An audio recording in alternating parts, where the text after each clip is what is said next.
Bonsoir à tous et bienvenue sur la chaîne de l'Hexamone Crypto. Nous sommes le samedi 22 janvier 2022, 18h45 à l'heure à laquelle je tourne cette vidéo. Nous allons faire un point sur la situation de l'Ethereum. Nous allons voir qu'est-ce qui fait suite au crash qu'on connaît depuis maintenant 2 jours, quelles sont les prochaines targets, les prochains objectifs à suivre, les prochains niveaux, et on va voir si potentiellement on peut avoir du rebond.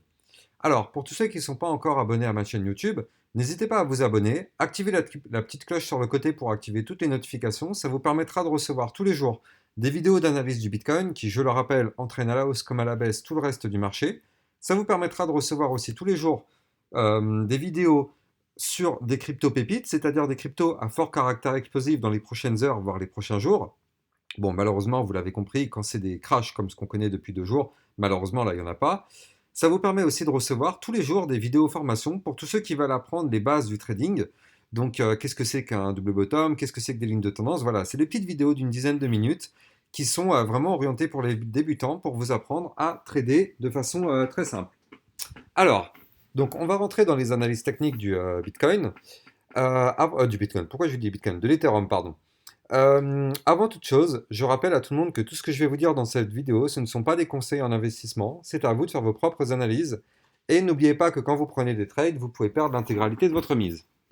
Alors, sur l'Ethereum, qu'est-ce qu'il nous fait? Là, je suis en vue semaine. Donc, en vue semaine, on était dans un gros canal ascendant, vous le voyez en fait. Le canal ascendant, il est ici, donc en bleu.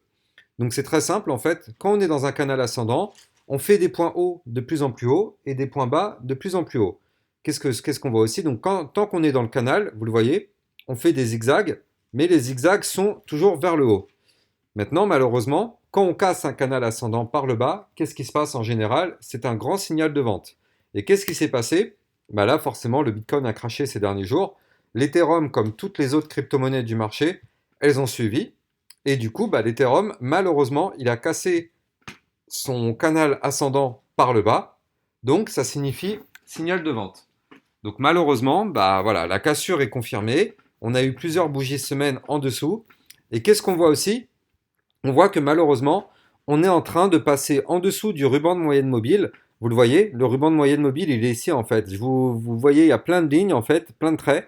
Chaque trait, ça correspond à une moyenne mobile, donc c'est-à-dire une moyenne des X derniers jours, c'est-à-dire les 20, 30, 50 derniers jours, 100 derniers jours, 200 derniers jours. Voilà, chaque ligne, elle correspond à une de ces moyennes-là. Et du coup, ça formait jusqu'à présent, tant qu'on était au-dessus, une zone de support. Et malheureusement, quand on repasse en dessous, ça sert de résistance. Qu'est-ce qu'on voit? Je vais vous remontrer voilà, le schéma. Donc regardez, là, on était au-dessus du niveau de, comment ça s'appelle, du ruban de moyenne mobile. Vous le voyez, ici, on est au-dessus, donc on est haussier. On fait une tentative de repasser en dessous du ruban. Malheureusement, enfin malheureusement, tant mieux, on n'a pas réussi à passer en dessous du ruban. Qu'est-ce qui se passe? On repart vers le haut. Hop, on retourne chercher le ruban de moyenne mobile. On ne repasse pas en dessous, donc on reste aussi, on repart en pump. Et là, on refait un crash et malheureusement, on passe en dessous.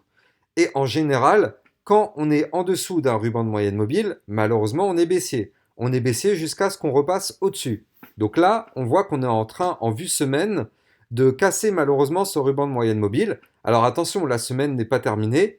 Néanmoins, le niveau à suivre, c'est les 2973 dollars. Si jamais on clôture la semaine en dessous de ce ruban de moyenne mobile, bon bah voilà, ce ne sera pas un super indicateur, ça voudra dire qu'on est repassé en dessous et malheureusement quand on passe en dessous un ruban de moyenne mobile, on est baissier. Donc ça c'est pour la vue semaine sur l'Ethereum. Maintenant, qu'est-ce qu'on voit aussi? On voit qu'on avait une énorme trendline, je vais vous la mettre un peu plus foncée pour que vous la voyez un peu mieux. Donc là voilà, je vais vous la matérialiser comme ça. Voilà. On avait une grosse trendline haussière, donc une trendline haussière c'est une ligne de tendance haussière qui nous servait de support jusqu'à présent. Et là, malheureusement, vous la voyez, hein, ici on a eu un premier support, ici on a eu un deuxième support, et là, malheureusement, on est en train de casser cette ligne de tendance haussière. Qu'est-ce que ça signifie? Ça signifie que si on la casse de façon validée, c'est un signal de vente. Alors, en vue semaine, il faut impérativement pas clôturer en dessous des 2930 dollars. Malheureusement, on voit qu'on est quand même bien en dessous. Donc, est-ce que d'ici demain soir, 1h du matin, enfin, dans la nuit de dimanche à lundi, 1h du matin, on va réussir à repasser au-dessus? Ça, c'est une autre question. Mais en tout cas, on voit qu'on est en train de la casser et on est bien en dessous. Donc, on va vraiment suivre ça de très très près sur l'Ethereum. On va passer en échelle de temps jour. Alors, en vue jour, qu'est-ce qu'il nous fait? Bah, en vue jour, l'Ethereum, c'est simple, il nous forme ce qu'on appelle un canal descendant. Donc un canal descendant, je vous le dis, c'est l'inverse donc d'un canal ascendant. Donc on fait des points hauts, là vous le voyez, ici on a un point haut, ici on a un autre point haut, ici on a encore un point haut, et ici on a encore un point haut. On fait des points hauts de moins en moins hauts, et malheureusement on fait des points bas, vous le voyez ici, ici, de plus en plus bas. Donc, un canal descendant, ça signifie aussi que tant qu'on est dans ce canal, on est baissier. On a vu aussi que le cours, vous le voyez, en fait, il a fait ce qu'on appelle comment dire, des latéralisations crash. Latéralisation crash, là vous le voyez, on a fait une première latéralisation ici. On a fait une latérale, même une au-dessus, attendez, on va la dessiner ensemble. On a vu que ici il y avait il y avait une latéralisation à cet endroit-là. Donc, qu'est-ce que l'Ethereum il nous fait? Il nous fait latéralisation, on crash, on latéralise, on crash, on latéralise, on crash, et malheureusement, là, on a fait un crash final, ici, donc qui nous a sorti du canal descendant par le bas. Et ça, bon, bah, c'est un très mauvais signe. Cassure de canal descendant par le bas, signal de vente. En plus de ça, en vue jour, on voit qu'on a cassé un énorme niveau de support qui était ici, hein, vous le voyez. Le niveau de support, il était entre les 2926 et les 2764. C'était un très très gros niveau de support. Malheureusement, on l'a cassé de façon validée en vue jour.